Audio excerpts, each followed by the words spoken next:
Olá, alunos! Hoje nós vamos falar de polarização universal.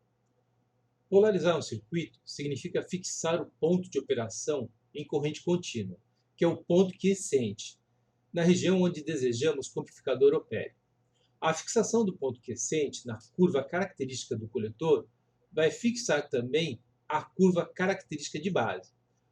Os transistores possuem três regiões de operação que são: região de corte, que opera como uma chave aberta, região de saturação, que opera como uma chave fechada, e a região linear, que opera como um amplificador. Então, vamos ver isso nessa imagem. Para que o transistor opere na região linear como amplificador, nós devemos fixar um ponto de operação entre a região de corte e saturação. A esse ponto, damos o nome de ponto quiescente, que significa quieto, né? Então, ponto quieto. Então, podemos dizer que o polarizar bem um transistor para que ele opere na região linear é o mesmo que aplicar tensões e correntes de maneira que o ponto quiescente esteja o mais centralizado possível. Então, nós vamos hoje aqui, nessa aula de Proteus, polarizar o circuito. E já aprendemos também o que é ponto quiescente. Então, nós vamos fazer um desenho onde nós vamos poder demonstrar isso para você. Uma das formas mais eficientes de polarização de transistor é a polarização universal, que também é conhecida como polarização com divisor de tensão de base. Esse tipo de polarização elimina problemas causados pelas variações de beta. Você sabe que todo transistor tem um beta, mas dependendo do lote do transistor, o beta pode ser mais para cá, mais para lá. Então não tem como você ter precisão que o beta é aquele. Uma coisa também muito importante, que eu sempre falo para vocês, é que às vezes você vai medir um transistor e você consegue medir a polarização das junções, se elas estão boas, mas você não consegue medir a fuga, por exemplo, né? Então, quando você sabe o beta exato do transistor, é uma coisa. Então, você pode até prever a fuga que ele vai ter quando você medir. Mas quando você não tem o beta, uma das formas boas de você fazer isso é fazendo essa polarização como divisor de tensão de base. Esse aqui é o desenho de uma polarização de base. Então, nós vamos passar esse desenho aqui, ó, para o Proteus. Vamos pegar aqui, ó, os nossos componentes. São resistores e o transistor. Então, nós vamos pegar aqui um resistor de metal filme, 0,6 watts. Vamos pegar um de 10K. Depois nós vamos mudar, tá certo? Bom, R1, R1, R2, e já colocar o RC e o RE. E vamos começar a mexer no nosso circuito aqui. Primeira coisa que nós vamos fazer, editar aqui, ó. Vamos tirar esse 3 e colocar C. Então, RC. E vamos colocar aqui no R4, RE. Então, nós temos R1, R2, RC e RE. Não ligue aqui que eu coloquei 10K, porque depois nós vamos mudar isso. Tá ok? Bem, vamos aqui, ó, em instrumentos, e vamos pegar aqui, ó, um DC amperímetro. Vamos colocar aqui.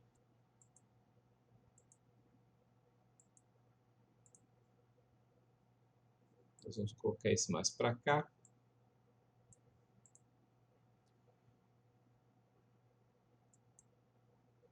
Vamos aqui agora pegar um transistor, né? Vamos pegar um BC 548.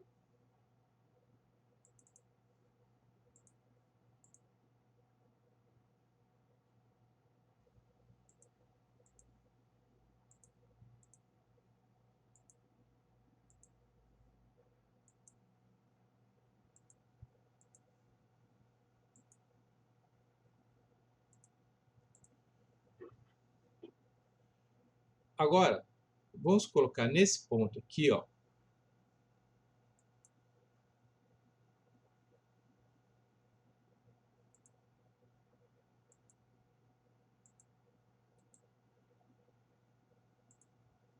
VCC, a alimentação. E vamos colocar uma alimentação DC.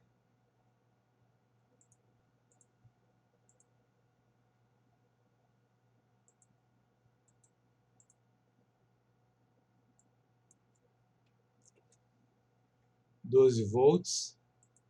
Então aqui nós temos VCC 12 volts. Vamos escrever aqui, ó, 12 volts.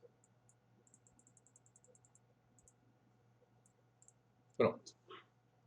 Então fica claro qual é a tensão VCC.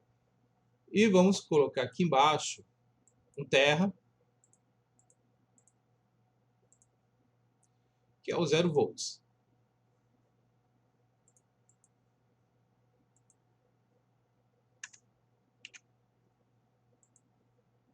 Está aí. Agora vamos entender o que nós vamos ter que medir aqui. Primeiro, nós vamos medir VR1, a tensão em VR1. Para isso, nós vamos pegar aqui, ó, um voltímetro e vamos colocar aqui. E vamos colocar aqui. E um outro voltímetro aqui. E vamos colocar aqui. Então, nós vamos medir aqui, ó, VR1 e aqui VR2.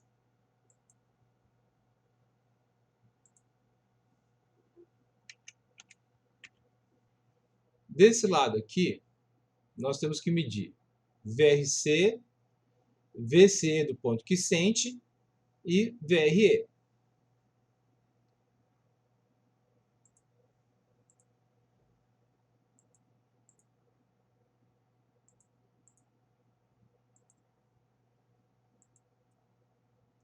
Então, primeiro aqui, o segundo aqui,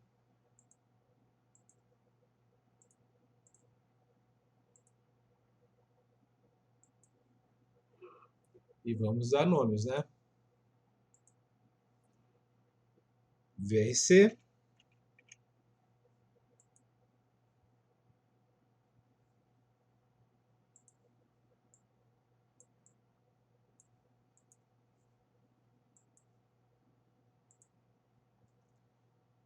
VCE do ponto quiescente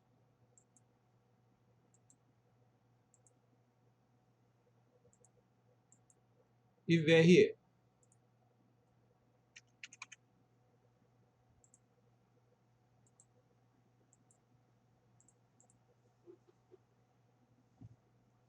Tem uma outra medida que nós temos que ter, que é o VBE.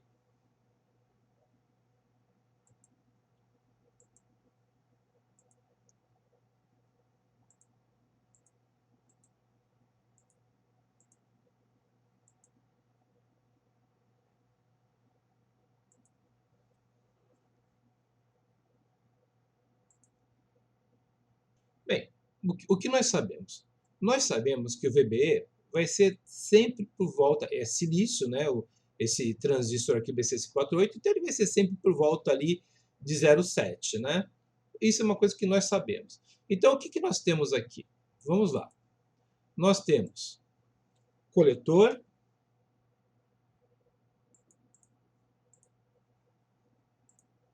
emissor,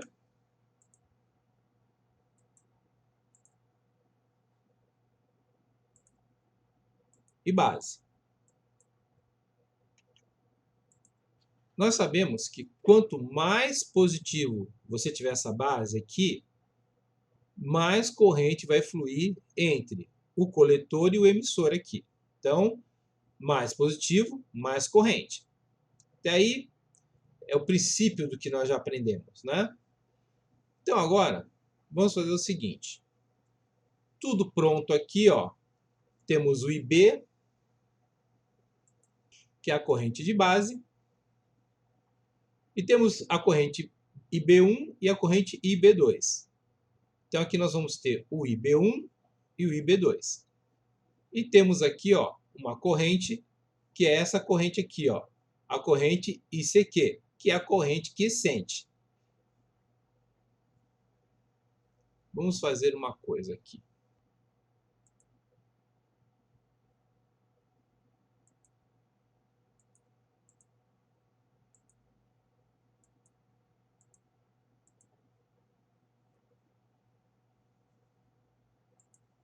Está aqui. Corrente quiescente. Vamos agora, que nós já fizemos isso, fazer uma análise do que nós temos aqui. Eu tenho 12 volts aqui. Então, 6.01, 5.99. Somando 6.01 com 5.99, nós vamos ter 12, que é 12 volts. Se nós viermos aqui e somarmos 5.31, 1.36 e 5.33,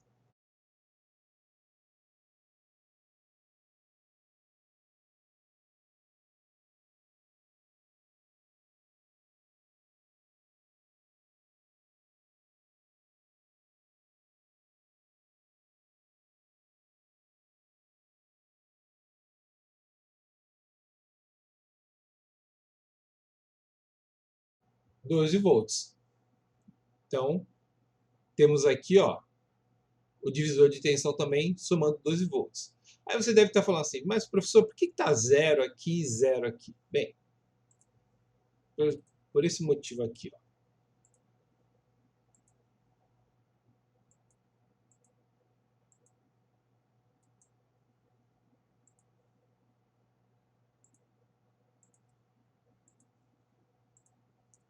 Vamos ligar. Está aqui. Eu tenho 0.1 microamperes e 2.12 microamperes. Então, a corrente aqui é extremamente baixa, tá certo? E aqui eu estou com 0.66 VCC. Estou abaixo de 0,7.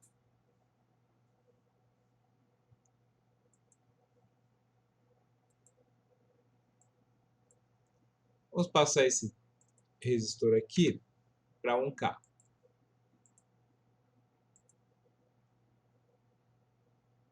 Agora estou acima de 0,7. Então, eu tenho aqui ainda 12 volts. E tenho aqui, se você ver que já mudou também, né? Eu tenho 12 volts. Veja que a mudança do resistor R1 aqui, polarizando essa base, faz com que você tenha mudanças nas tensões que você tem aplicado aqui desse lado. Vamos aqui aumentar o R2.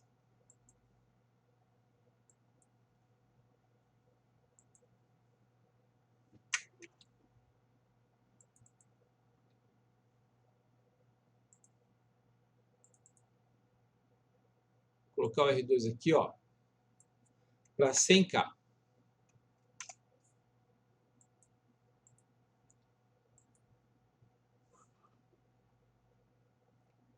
Veja, eu aumentei a corrente aqui, porque como eu tenho uma resistência muito alta aqui, todos os elétrons aqui, toda a corrente aqui tende a ir para a base. Por quê? Porque está ficando muito alto. Então, tudo tenta vir para cá. Já passei de 0,77, ou seja, ele já está começando a conduzir aqui, e eu tenho, então, minha carga aqui, 10.3, 1.72. Usando a regra R2 igual 0,1 vezes beta DC vezes RE, teremos um ponto quiescente estável. Porém, os resistores R1 e R2 serão baixos, o que vai influenciar negativamente na impedância de entrada do circuito, e isso não é interessante para os amplificadores. Usando a regra com dois asteriscos, R2 igual 0,1 vezes beta de DC vezes RE, haverá possibilidade de estabilidade do ponto Q. Porém, aumentaremos R1 e R2 e, consequentemente, a impedância de entrada, o que é muito interessante para os amplificadores. Agora, dificilmente conseguiremos colocar o ponto quiescente no centro da reta, não por falha de projeto, mas por resistores comerciais que dificilmente atenderão às nossas necessidades. Antes de polarizar um transistor, nós devemos conhecer alguns parâmetros que são importantes. No BC548, devemos verificar as suas especificações no datasheet. O VCO é o máximo valor de tensão coletor-emissor com base em aberto. Para o transistor BC548, esse valor é de 30 volts. O valor VCE deve ser, no máximo, metade de VCEO. O beta DC ou HFE é o ganho de corrente. Os datasheets normalmente fornecem valores mínimos e máximos. Esses valores são acompanhados de uma corrente de teste que usaremos para trabalhar. Para o transistor BC548, temos o beta mínimo de 110 e o beta máximo de 800. E a corrente de teste, C, é de 2 mA. O valor de beta DC deve ser o mínimo, garantindo as condições mínimas de polarização. Quanto aos resistores, é útil ter noção dos valores disponíveis no mercado ao se projetar um circuito novo. Por exemplo, se desejo obter uma resistência de 2 ohms, eu devo saber que não existe um resistor comercial com esse valor. Logo, a gente deve optar por uma associação em série de 2 resistores de 1 ohm. Os valores comerciais de resistores são potências de 10. Então, eu estou colocando aqui essa tabelinha para você entender bem quais são os valores que você vai obter. É só você ter as potências de 10 desses valores. Então, para obter os demais valores, basta você multiplicar por 10 a 2, 10 a terceira, 10 a quarta, 10 a quinta ou 10 a sexta. Agora, nós vamos dimensionar os resistores de polarização para uma fonte de 12 volts. Então, para dimensionar RE, vai ser dessa forma. VRE é igual a 0,1 vezes VCC. Então, VRE é igual a 0,1 vezes 12. Então, o VRE tem que ser igual a 1,2 volts. A corrente que desejamos é a corrente de teste de 2 mA. Então, nós temos VRE igual a RE vezes IE, ou seja, 1,2 volts igual a RE vezes 2 mA. Você vai ter, então, um resistor de emissor igual a 600 ohms, que tem um valor comercial de 620 ohms. O dimensionamento de RC vai ser da seguinte forma. RC é igual a 4 vezes RE. RC é igual a 4 vezes 620. RC, então, vai ser igual a 2.480 ohms. O valor mais próximo disso no comercial é 2.400 ohms. Agora vamos dimensionar R2, que é para polarização firme. R2 é igual a 0,1 vezes beta DC vezes RE. Então, R2 é igual a 0,1 vezes 110 vezes 620 ohms. R2 é igual a 6.820 ohms, que tem o valor comercial de 6.800 ohms. Agora, nós vamos dimensionar R1. Então, o que nós vamos fazer? R1 é igual a VR1 dividido por VR2 multiplicado por R2. Então, nós temos que VR1 vai ser igual a VCC menos VR2. VR1 é igual a 12 volts mais 1,9 volts. VR1 é igual a 10,1 volts. Então, R1 é igual a 10,1 volts dividido por 1,9 volts multiplicado por 6.800 ohms. R1 vai ser igual a 36.147,37 ohms. O valor comercial mais perto seria 36K. Agora que temos todos os valores, vamos colocar no nosso circuito e calcular as tensões e correntes necessárias. Então, vamos lá. Então, aqui nós temos que R1 é 36K, R2 é 6,8K, RC é 2,4K e RE é 620R, PC548. Então, vamos ligar aqui. Então, nós vamos ter 10,1 volts em VR1, 1,87 em VR2, uma corrente de 7,06 microamperes, uma tensão VBE 0,69 ou 0,7, né, para arredondar aqui. Em RC, nós vamos ter VRC 4,54 volts, vamos ter em volts VCE equivalente 6,28 volts e VRE 1,18 volts. E vamos mexer aqui,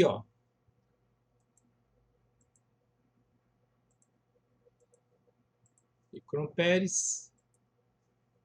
E microamperes aqui, ICQ, 0,06 microamperes. Agora, só vamos verificar se aquilo que nós calculamos, né, esses valores que nós calculamos, matematicamente vão estar representados nessas tensões VR1, VR2, VRC, ICQ, VCQ e VRE. Então, como é que nós vamos fazer isso? Então, nós teríamos VB2 igual a R2 dividido por R1 mais R2 vezes VCC. Então, nós teríamos que R2 é 6.800 dividido por 36K mais 6,8K vezes 12, que daria 1,9 volts. Agora vamos encontrar IE, que é igual a IC quiescente. Então, IE vai ser igual a VB menos VBE dividido por RE. Então, IE seria 1,9 volts menos 0,7 volts dividido por 620. IE é igual a 1,95 mA. Agora vamos encontrar o VCE quiescente, que seria VCC igual VRC mais VCE quiescente mais VRE. Então, VCC igual a IRC mais VCE quiescente mais IRE, porque nós sabemos que C é mais ou menos próximo de E. Então, VCC vai ser igual a IRC mais VCE quiescente mais ICRE. Colocando IC em evidência, nós teríamos VCC igual a IC multiplicado por RC mais RE mais VCQ. Então, VCQ é igual a VCC menos IC, VCC mais RC mais RE, ou seja, VC quiescente é igual a 12 menos 1,95 mA, 2.400 ohms mais 620 ohms. Então, nós teremos que VCQ é igual a 6,12 volts. Bem, encontrado agora todos esses valores, nós poderíamos encontrar o IC de saturação e o VC de corte. Para encontrar o IC de saturação, basta obter a corrente de saturação, que é IC, devemos fazer o VCE igual a zero. Então, ficaria VCC igual a ICRC mais VCE mais ICRE, colocando o IC em evidência. VCC é igual a IC vezes RC mais RE mais VCE, fazendo aqui que o VCE fosse igual a zero. Então, nós teríamos que o IC de saturação seria igual a VCC dividido por RC mais RE, ou IC de saturação seria igual a 12 volts dividido por 2.400 ohms mais 620 ohms. Então, o IC de saturação ou corrente de saturação seria igual a 3,97 mA. Para encontrar o VC de corte, nós faríamos da seguinte maneira, né? Iríamos considerar o IC como igual a zero. Então, o VCC vai ser igual a ICRC mais VCE mais ICRE, fazendo o IC aqui igual a zero. VC de corte igual VCC, então o VC de corte seria igual a 12 volts. Aqui, ó, nós podemos traçar então a nossa reta, porque nós já sabemos a corrente de saturação de coletor, nós sabemos a tensão de corte, né, entre coletor e emissor, nós sabemos a tensão de coletor e emissor, sabemos a tensão de coletor e emissor por valor quiescente e sabemos a tensão coletor-emissor quiescente, que vai ser igual a VCC menos IC. Aí você multiplica isso por RC mais RE. E aqui nós temos, substituindo os valores, a nossa reta e o ponto quiescente. Então, você vê que matematicamente tudo que você calculou caiu no seu circuito do Proteus que você simulou. Então, você vê como é importante você ter uma base teórica boa e poder jogar depois tudo isso aí dentro de um simulador e você vê que o que você teorizou, você encontra dentro da simulação. Era isso. Espero você na nossa próxima aula. Abraço a todos.